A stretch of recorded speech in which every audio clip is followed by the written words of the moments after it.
Дојде виде и зад затворени врати раскажа што се случувало во АНБ кога на Олександар Онишченко му било позитивно одговорено дека не е безбедносен ризик и може да добие македонско државјанство и покрај спорната проруска биографија. Новиот директор на АНБ Зарко Милошевски за прв пат се појави пред јавност. Брифирал тајни податоци за Онишченко кои не ги сподели ниту председателот на надзорната комисија. С оглед на фактот што се работеше за многу сензитивна материја и кои што податоци се од строго доверлив карактер, од највисок интерес, не би можел да ви дадам повеќе детали околу самото мое реферирање во рамките на комисијата, а сите одговори на вашите прашања ќе ги даде председателот на комисијата и пратениците кои што се дел од таа комисија. Ви благодарам на вниманието. Како ќе одговорите на обвинувањата на опозицијата? Со оглед на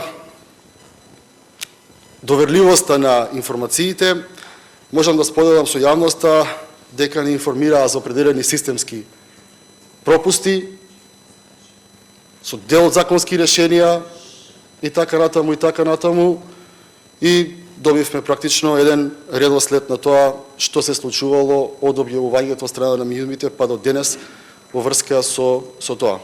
Пренџов порача дека мора да се преземат мерки за подобрување на имиџот на националната безбедност поради честите скандали кои ја следат тајната служба. Јавноста треба да биде информирана, државата да се грижи да нема пропусти. Директорот на АНБ Милошевски барал затворена седница и забран од закани за лажни бомби, кои што ги вознемирува граѓаните од почетокот на ноември.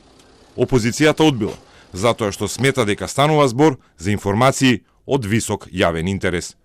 Ние сметаме дека информациите кои што ги добиваме од страна на надлежните, кои што ги плаќаат граѓаните, тие се должни да им објаснат на граѓаните што се случува, да ги смират, да ги успокојат и им ги кажат точните информации. И не сметаме дека треба само ние пратениците да знаеме и при тоа не смееме со никого да зборуваме. Сите пратеници пред седницата во посебна просторија мораа да ги остават мобилните телефони. Новата безбедносна мерка е воведена откако првото продолжение на седницата за државјанството на контроверзниот Олександар Онишченко беше безбедносна пробиена и беше пренесувано она што се зборува зад затворени врати.